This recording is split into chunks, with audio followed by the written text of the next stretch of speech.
بسم الله الرحمن الرحيم الحمد لله رب العالمين وصلى الله وسلم وبارك على نبينا محمد وعلى آله وصحبه أجمعين ما بعد.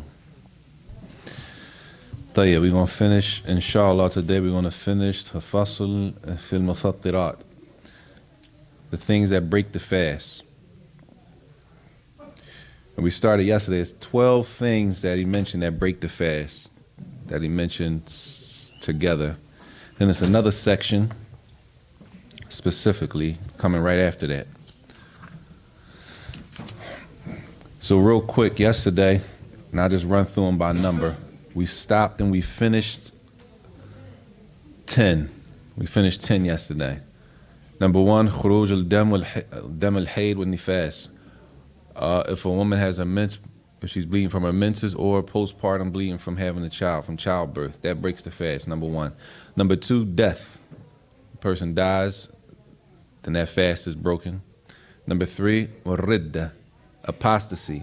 If somebody leaves the religion of Islam during the daytime of Ramadan, may Allah protect us all, that day does not count. That day is broken, meaning that day does not count for him. Number 4, al-azmu al-fitr.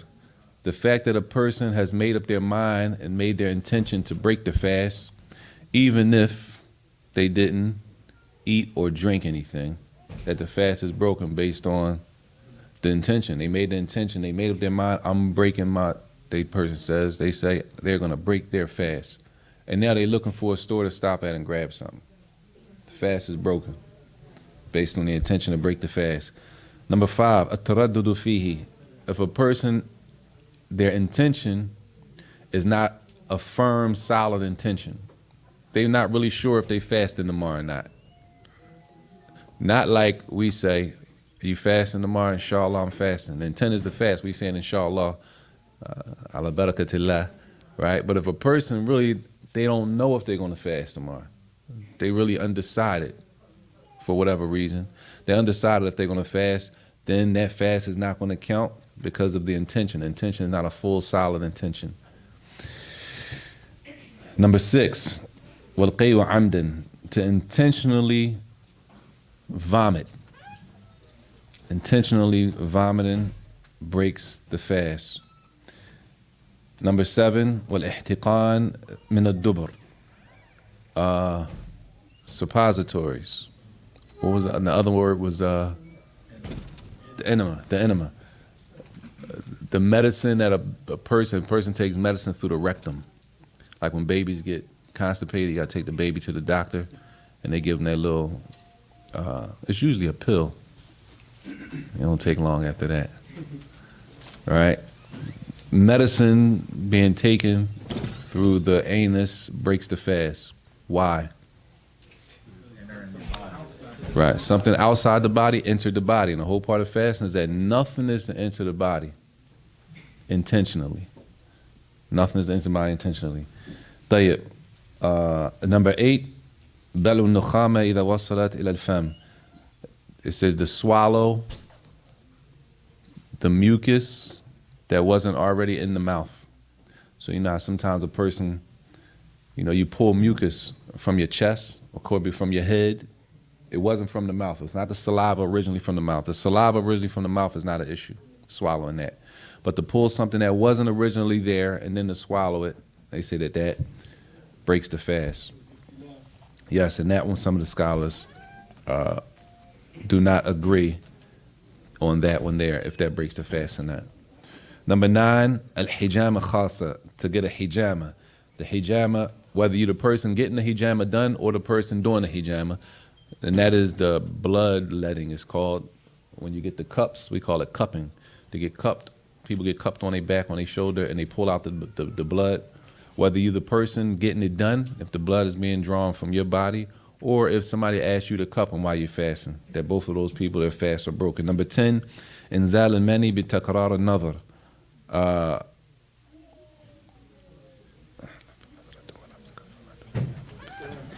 That a person, what breaks the fast if a person ejaculates based off numerous looks at something or someone. So if a man is looking at his wife, even though it's permissible to look at his wife, he looks at her and to the point where it causes him to ejaculate during the daytime of Ramadan, that will break the fast. Not if he's just thinking about his wife, or vice versa. She's thinking about her husband.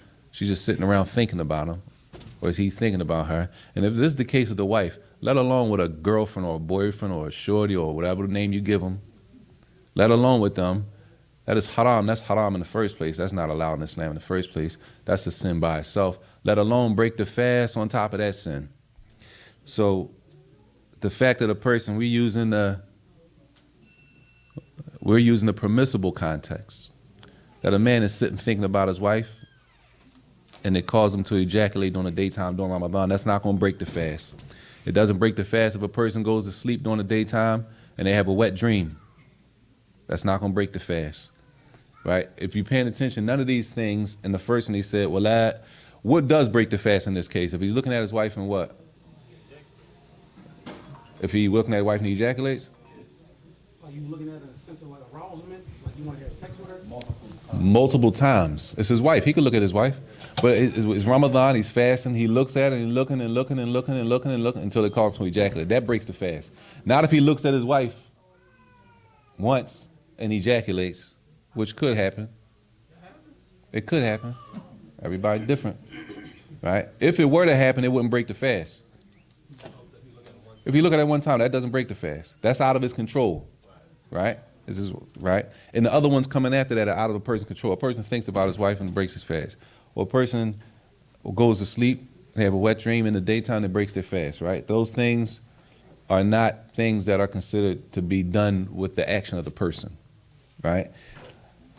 He said, wala bil madhi, not if he looks at his wife numerous times and the pre-ejaculation comes out. The pre-ejaculation does not break the fast, but what it is what breaks the fast is the ejaculation itself. Tayyib, that was 10, right? Number 11. Number 11 is like number 10. قال رحمه الله والحادي العشر. الحادي عشرة. The 10th one is like, the 11th one is like 10, but number 11 is based on something that a person does. Everybody with me? Number 10, it's a thought. They didn't do anything. They didn't physically do anything. They went to sleep. They didn't physically or they looked at her one time or she looked at him one time. They didn't necessarily go out of the way to do anything. Number 11 is based on a person. It says khuruj al-mani. A person ejaculates or they pre-ejaculate during the daytime of Ramadan based on, number 1, bi taqbil, because they kissed their wife. He kissed his wife. He did something that caused a reaction. All right? Or from a touch, he touched her. And then that touch caused a reaction. It's going to break the fast. In this case, this means a person did something. They actually did some action. Not like he was thinking about her. He turned around and she came in the room. That's a different situation. Now he actually stood up. He went over to her. He put his hands on her. He kissed her. And it caused a reaction, right? They're going to break the fast. It says, oh, istimnat. Istimnat, masturbation, breaks the fast. A person masturbates so they ejaculate, that breaks the fast. Right? It says, oh, mubasharatin dun al-farj. Or what we call termed as foreplay, where they're not having intercourse, right? But they touching and they touching and they touching until somebody ejaculates. That breaks the fast. I hope that's clear. Inshallah. As-salam wa rahmatullahi wa barakatuh. Tayyib. That was number 11. Everybody clear? Number 10 and number 10 and number 11 are not the same. Right? Number 10, the person's not actually doing something. Number 11, the person actually did some type of action that caused a reaction. Tayyib. والثاني عشر. Number 12. 10, 11, 12. Sorry. Tayyib. This is the issue that all of them really go back to. كل ما وصل إلى الجوف أو الحلق أو الدماغ من ماء وغيره. Anything that enters while you're fasting, the throat, any liquid, substance, or anything else that reaches the throat, meaning you did what? You swallowed it, right? You swallowed it. And this is how detailed it gets. The whole point is that nothing should enter the body during the daytime of Ramadan while we fasting. Okay? We should be putting nothing in our bodies on the daytime of Ramadan while we fasting. Right? So he says anything that reaches the inside, the jawf, which many say is the stomach, right? Or it reaches the throat. Or it reaches the brain cavity, right? Whether it's a liquid or it's not a liquid. Things like incense and stuff like that? Jay, let's take incense. Do incense reach the inside of your body? Huh? If it inhales it, yeah. Therefore, you shouldn't burn incense during the daytime of Ramadan. That's why many scholars say that you shouldn't burn incense during the daytime of Ramadan because there's no smoke. You with me? When it comes to incense, it's really about the smoke. You could smell things, because you could smell soap, you could smell it's a lot of things that have a scent to it. But everything doesn't have a burn, and like we burn the Bukhor. It's Bukhor, y'all. The joint is a Bukhor burner. It's incense. It ain't nothing spooky. Right? The incense that we burn is Bukhor. It's just a different type of incense, but it's a lot of smoke. Yeah, that's why we don't burn it while we fasting. We don't burn it till after Maghrib, just so we don't have no doubt about breaking nobody's fast and helling it. About the tasting the food during the fast? That's coming. Okay. Inshallah. That's coming. I was cleaning the bathroom the other day. It was dirty, so I'm spraying away with the Clorox and all that. I had to leave. I had to open up the joint up top, let it air out. Like that's cool. That's what cool. Like inhaling all the fumes. No, that ain't good to be inhaling fumes. You shouldn't be inhaling fumes like that. As far as breaking the fast, that's not, if you clean them, right, and you spraying stuff, it's coming. I want you to apply your question to the rule, and then it'll be easier, because we can have a million different scenarios. But you want to apply the rule to every scenario. It's easier. You can't remember every scenario, but you can always remember a few rules to apply those few rules to hundreds of different situations. All right? Tayyib. So now, based on that, if nothing can enter the throat, the stomach, or the brain cavity, right? This is the next issue. He says, فَيُفْرِرُ إِنْ قَطَرَ فِي أُذُنِهِ مَا وَصَلَ إِلَى دِمَاغِهِ. So if that's the case, this is the type of medicine. We're talking about medicine now. It's going to break a fast when a person uses eardrops, and those eardrops go where? To the brain cavity. That's going to break the fast. Why? It's traveling to the inside. Nothing's supposed to reach those areas. That's considered the inside. Tayyib. It says, "O dawa ja'ifa, fawasala ila jofi," or a person has like a deep cut, a deep gash, right? And they use medicine, and that medicine seeps into the inside. And the example they use is not just for medicine, but they go as far as to say that if nothing can enter the stomach, if nothing is supposed to enter the stomach, I'm serious, it's serious. This is seriously really spoken about. If a person is stabbed in the stomach, does the knife enter the stomach? Then that breaks the fast. That's the position that they hold. Yeah, that's the position that they hold. It's all, and whether the ulama all agree or not, it's enough to let us know how careful we need to be while we fasting. We just need to be careful, right? We fasting for a certain amount of hours, a certain amount of days. We should be like on guard of not doing anything that's going to compromise the reality or the benefit of our fast. Or all of these issues have to do with different ways that different things could seep into the inside. And we said the inside, nothing's supposed to enter, right? From any pathway, right? So now what about kuhul? You know, kuhul, we call it cool, that the people put on their eyes. It's really called kuhul. Kuhul is the real name, right? We say cool, she had cool on her eyes, or the brother had cool on his eyes, right? It's kuhul, or kohl. All right, a person could use kuhul on their eyes, and the eye passage is a pathway to the inside. And it depends on what type of kuhul you use. It might run down inside the eye and reach to the inside. If that was the case, then that also will break the fast if it reaches the eye. They say specifically it goes through the eye too, and it reaches the throat. That's the pathway from the eye. If that happened, how would you know that happened? You could taste it, right? When something enters the throat, kuhl. Kuhl, number one, kuhl. He said, why do the brothers use kuhl? Kuhl is used for, number one is medicine. It's medicine. It's a medication for the eye. Why people use it could be different reasons, though. They probably say some use kuhl. There's different reasons. A person, the individual could be using it, but kuhl is medicine for the eyes. That's why it's different types, if you really know what you're getting into. طيب. أو ذاق طعاما ووجد طعما بحلقه. Okay, sisters, because it's sisters. Well, I ain't gonna say it's the sisters. Whoever's cooking, if you're cooking and you're fasting, is it allowed to taste the food? Where the cooks at?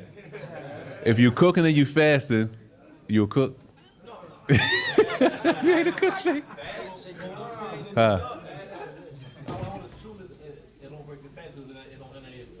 Jade. So listen. If you're cooking food and are you allowed to taste the food, not eat the food? Pay attention. If I taste the food, it's the difference between taste. If you taste it, did it go down? Did it go? No. Not the tongue is one thing. We say they can't reach where? The throat, the stomach, and if you taste it on your tongue, did it go to one of those three? It's in your taste buds. But the problem is, that's if you're cooking. The problem is, what will break the fast, it says, if you taste the food while you're fasting, and the taste goes down, you taste it in your throat. Not if you taste it like the cooks know. So it's better to not do it because the remnants you might struggle. Of course it's better to not do it. We talking about now what's better, what's permissible, and what breaks the fast. If you don't have to taste it at all, you're in the best situation. But if you cooking, right? I'm not no cook, but you know. You cook? If you're cooking, you might want to taste the food, make sure, you know what I mean? You want to make sure it's right. Now, if you taste it, you got to be careful. I'm not saying, listen, y'all. Not saying you have to taste it. You don't have to taste it if you know what you're doing. You might have all your measurements out.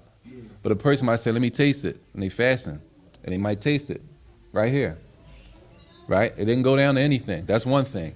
But to taste it, and now, like he said, it might be safer, because what if you taste it and then you swallow it, right? If a person were to taste the food, they cook and they taste the food and then they swallow, then that's going to break the fast. But it's not like every cook that tastes it automatically break the fast. Okay, that's why it says, وَوَجَدَ طَعْمَ بِحَلْقِهِ. If they taste it, they can taste it in their throat. Just like if something goes through your ear or it goes through your eye or something comes through your nose, once it goes down, you can taste it in your throat. Right? The same thing would apply there. He says, and this is also to show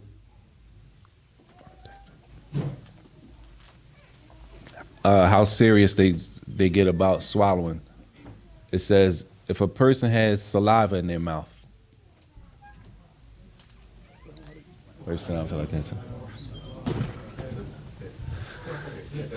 No. And you know, I don't know. We used to do this back in the day.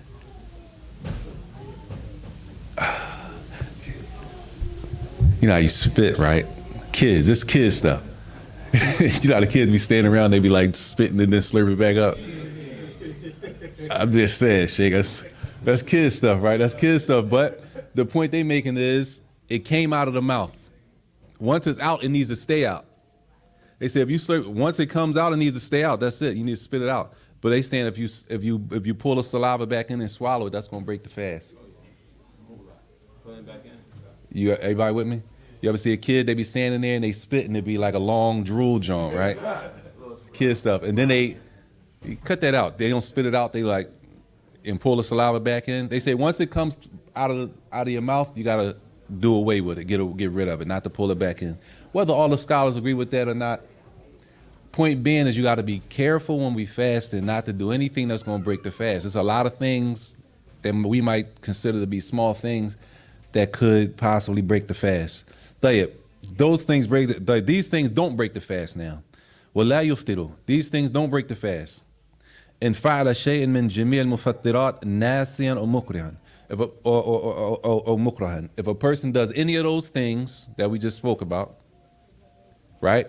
All of those things, if they did any of those things out of forgetfulness that they were fasting, right, then it's not going to break the fast.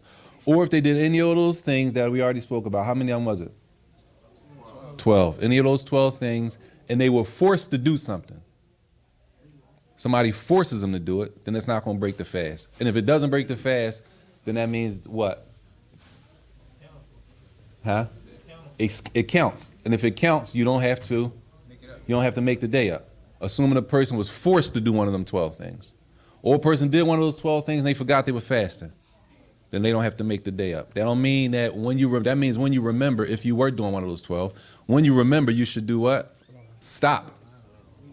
So if you eat something during the daytime, you forgot you were fasting, and then you remember, you should stop. Right? You shouldn't just keep going and be like, I forgot, and I'm gonna knock this off and just finish it. You should stop. Right? I'm fasting, stop. And then you remember hadith that if a person does that, it was Allah that fed him or gave him the drink, and then you continue fasting, you don't have to make the day up.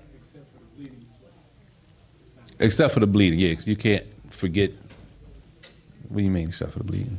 If they have the post-mortem bleeding on their menses, Jayid. If a woman is on her menses, right, and she forgets she's on her menses, because she could forget, right? Can a woman forget she on her menses?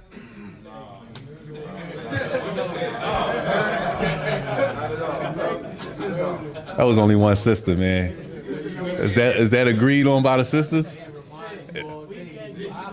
All right, let me say that. All right, let me say it. Correct me if I'm wrong. It's possible, maybe, a sister, she wakes up out of her sleep, right? Maybe she woke up out of her sleep, and she forgot she was on her menses. Is that possible? All right, khalas, tight. All right, well, forget that one then. Never mind. We're gonna go with the sisters. Forget that one. Tayyib. So that's the first one. That doesn't break the fast if they do it, number one, out of forgetfulness. Number two, they were forced, or the pregnant woman, right. Number three, it doesn't break the fast. وَلَا إِن دَخَلَ غُبَارٌ حَلْقَهُ. You outside, a car rides by, and a bunch of dust kicks up. Does the dust, you might inhale the dust, right? Was that from anything you did? No, so that's not going to break the fast, right? أو ذباب بغير قصده. Fadal. Anything you doing that's got something to do with the public, it don't break your fast. Be like if you like coming from work and you want to get on the bus, you smell weed and stuff like that. Right. Stuff that's out of your control. Right, Let's say if it's not out of my control, you walk by, you don't even and dust comes up, smoke comes. That's out of our control. We're talking about a person intentionally lighting incense, knowing that it's going to be remnants and smoke and all that kind of stuff. Tayyib. Or if you riding down the street. No, you know what I'm saying? No, not like that. I'm saying you riding down the street, right? And let's just say sometimes you might have the windows down, bugs flying in. You're talking. What if a bug flies in your mouth while you're fasting and you swallow it? Right? It's unintentional. It's not intentional. It's not like, yeah, it's not like you did it. You're not, Sheikh, you're not out there catching bugs. You riding down the street and a bug happened to go in. It wasn't your intention. That's not going to break the fast. Things like that that's out of our control are not going to break the fast for the most part. Tayyib. The next section, how much time we got? 7:30. Fadal. What about like a person with a different work schedule who got a work schedule during the day to get up, do they go about their daily brush their teeth, whatever case may be? Like first toothpaste on my part, you got like, how do you go about that? Well, use the rule. What's the rule? As long as it doesn't hit where? Inside the brain. As long as it doesn't hit the stomach or the throat or the brain. That's the rule. Now, if you want to use siwak, you don't want to use the toothbrush, you just want to use the siwak, use the siwak. But if you use toothpaste and you rinse your mouth out and you're doing all that stuff, that's on you. Yes. All of them? It depends. Yeah, it depends. Even when you use the siwak, you just got to be careful. All of it, everything you got to be careful. Further. You can still be on medication, right? Mm. And take the meds around the regular time during the daytime. Also, I was told that fasting has to do with lying. Still fast about washing your mouth and Right. guarding your tongue, guarding other things. For sure. Besides medication and taking water, right? Right. What you mean but the first part though? Besides water and medication. You said you can still do medication and fast? Can you still fast but watch, like far as watching your mouth, like not telling a lie and lusting and things like that? For sure. Fast. For sure. But what about the first part? You said something about medicine. That's what I'm saying. If you taking medication, right? Right. And you got to drink water with it. You know what I'm saying? Besides that part, I'm saying you still fast. Oh, I'm with you. So you're not fasting from food and drink because you have to take medication throughout the day. But even though I'm taking medication throughout the day, I should still be watching what I'm saying. I should be watching what I'm looking at. I should be watching what I'm listening to. Yes. Just because you're not fasting from food and drink doesn't mean it's a regular day. It's still Ramadan. It's still other things we should be doing and we still shouldn't be doing based on the time, the month it is. Not just because it's Ramadan. Some things we shouldn't be doing at all as Muslims anyway, but everything is emphasized during Ramadan. So just because I'm on medication, for example, and I can't fast from food or drink doesn't mean I should still be watching the same Netflix series I've been watching, right? I should take a break. I shouldn't be listening to the same stuff I was listening to. I should still shouldn't be lying, shouldn't be looking at certain things, even though I'm not eating and drinking. Jade. Nah, that don't break your fast. That doesn't break your fast. Arguing doesn't break the fast, but what it may do.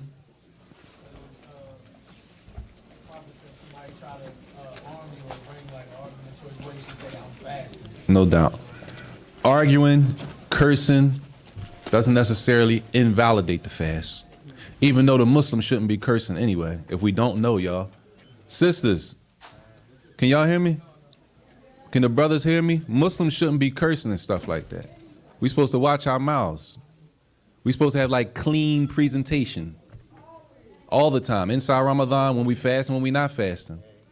So if that's supposed to be the case outside of Ramadan, then in Ramadan, we definitely shouldn't be doing that. Now the problem we got is we still be listening to music and stuff, and all the music got cursing in it. And we singing right along with them. That's the problem we got. Right? That's the problem. That's why the Muslim shouldn't be listening to that in the first place. It is what it is. Either way, it doesn't necessarily invalidate the fast where you have to make up the day, but it's definitely going to minimize and make the reward less. You're not going to be as rewarded as the person who didn't carry themselves throughout the day like that. So I'm just using numbers. Let's just say the person, this is numbers just so it's clear. If the fast is worth 100% percentage-wise, and a person carries themselves as a Muslim fasting throughout the day, hopefully they got the 100%. But if I'm cursing, if I'm arguing with people, I'm cursing people out, I'm mad, I should expect that 100% to go down. Why? Because I'm carrying myself in a way that's not pleasing to Allah. So I may not get the 100%. And if we're going to starve ourselves all day, we want to get as close to that 100% as possible. Yes, Sheikh, I'm sorry. During Ramadan, Allah, we get blessings more so during Ramadan than outside of Ramadan for the good that we get. Okay. When we do wrong, is it more of a punishment, more of a sin? When we do wrong during Ramadan, as we get more blessings for the good that we do, is it more harm? Sisters, y'all got to keep it down a little bit. I don't know what's going on over there. Y'all got to, like a little bit, please. Inshallah. When we do wrong during Ramadan, is it more of a punishment? And it's like when we get rewarded. Is it more, Allahu Alam, if it's more of a punishment, but it's emphasized, the timing of Ramadan is emphasized to do evil during this time is way worse than doing evil outside of Ramadan. That's emphasized. As far as the punishment, Allahu Alam, the emphasis on the sin is one thing. Is the punishment more? Allahu Alam. Allahu Alam. What time we? Allah holds your pen. I think the Lord took the angels to hold your pen, hold the pen when you make a sin as well. No doubt. It's not not written right away. Make this in the Lord's name to hold the pen. It's definitely emphasized. The good that we do this month is magnified and emphasized, so we should be trying to do more. The evil during this month is also magnified and emphasized, so we should be trying to do as least evil as possible. We don't want to do nothing wrong. We want to try to be perfect. And don't listen to people who say you trying to be perfect. Yeah, we trying to be perfect. This is the time to try to be perfect. If there's any time to try to be perfect, it's now. That's a trick from the shaitan. Oh, you trying to be perfect? Yeah, I'm trying to be perfect because this is the time to get your sins forgiven. The gates of the hellfire closed and the gates of the heavens are open. Paradise are open. This is the time to do it. Let me sit down to the kitchen. Tell you, before we stop, Jeremiah, we got 4 minutes, right? 30? Tell you, we're going with 30 then. We got 5 minutes. Tell you, this is just off topic. We're going to stop there because the next section's kind of long. I can't see the sisters, and I don't know if the sisters know. But as far as on the brother's side, brothers, when it come time to line up for the salat, all these salats we praying, inshallah, all this month, we need to be paying attention to how we line up for the prayer. This is a basic thing for the salat. The salat, the rows are supposed to be straight. Your feet are supposed to be like at the same level. We got lines on the rug. We line up according to the heel, not according to the toes. The heels should be on the same line. We shouldn't just be walking up, brothers, and just walk up to the line and just do something to get in the salat. You should be walking up to the line, see where the brothers are lined up. Make sure you line up in the line. That's part of the salat. That's why the Imam, the Prophet used to say, Sol sufufakum. Straighten your rows. And there's many hadith the Prophet ﷺ spoke about straightening the rows. Straighten the rows. You walk up to the salat to join the salat, look at the row. Don't just walk up and just make your own, John. Now everybody's straight. Now you standing in front of him, he's standing a little bit behind and the rows are crooked. That doesn't take anything but awareness that you get ready to join the prayer with the jama'ah. Everybody clear? Whenever we join the prayer, I'm not saying you got to step on the brother foot next to you and squish him. We don't want to do that either. Just lining up. Our feet should be facing straight to Qibla. Our feet should not be diagonal like this and diagonal like that. Everybody's standing a different way. There's lines on the rug that's easy now because we got lines on the rug. If the rug has no lines on it, might be a little more difficult to line up straight. But when we approach the line, we should approach the line and pay attention to make sure we're praying in a row. Make sure the rows are straight. That's from the son of the Prophet ﷺ. Yes. Well, how do you know, like, where do the row begin? Jade. Good question. Where is the best position to pray when you're in the salat? Behind the imam. So that means if the best place behind the imam, where should the row start? Huh? The mu'adhin is basically general. He said he thought it was behind the mu'adhin. Generally, the mu'adhin is going to call the adhan and be behind the imam, right? The best place to be in the salat is the closest to the imam. So if I'm in the 5th row, what's the closest to the imam in the 5th row? In the middle. If you go to the side, you're further away from the imam. The best place to be is close to the imam. So when we start in the front, you want to be as close to the imam as possible. What's the benefit of being close to the imam? You can hear the qira'ah. And even if we can hear the qira'ah, the closer the better. All right? The recitation. All right? So we should start in the middle, and then you just fill up on the side. Then once we start in the middle, what's the best side to line up to fill up first? The right side first, fill up the right side, and then fill up the left side. That's the best. That's the best way. That's the best way. With 2 minutes? Tell you. Secondly, when we line up for the salat, y'all, you got to be careful when we go into sajda, brothers. I got to show. You know how you go into sajda? If it's people praying in back of us, right? It's a whole nother rank. He's going to make a sajda. The brothers in back of us going to make sajda. I'm sorry, the brothers in back of us going to make sajda, right? Because this is what we do. If it's a brother making sajda in back of you, brother, it's going to be difficult for him to pray if you do this when it's time to go to sajda. We come up out of ruku, Sami Allahu liman hamidah, Rabbana wa lakal hamd. If you step back like this and go into sajda, where are you going to make sajda at in back of you? You're supposed to go forward. Everybody clear? When we go to sajda, We're not supposed to be stepping back here to go down. You go down on your hands or you go down on your knees. But if you step backwards, where he gonna make sajda? Everybody clear? Try to be mindful. It's a jama'ah. Jama'ah means there's other people praying with us. We're not praying by. If you're praying by yourself, you don't have to worry about that. But if there's other people praying, we got to be considerate of the brothers and sisters that we praying with, that we don't harm the person that we praying with while we're fulfilling the obligation. I hope that's clear. Along with the fact when we start the prayer, we have to make sure we starting the prayer with the takbirah, that we're not just raising our hands, that the prayer starts with the statement, Allahu Akbar. That starts the salat, not just doing this, but actually saying it with sallallahu alaihi wasallam, barak nabiyina Muhammad. Allahu Akbar, Allah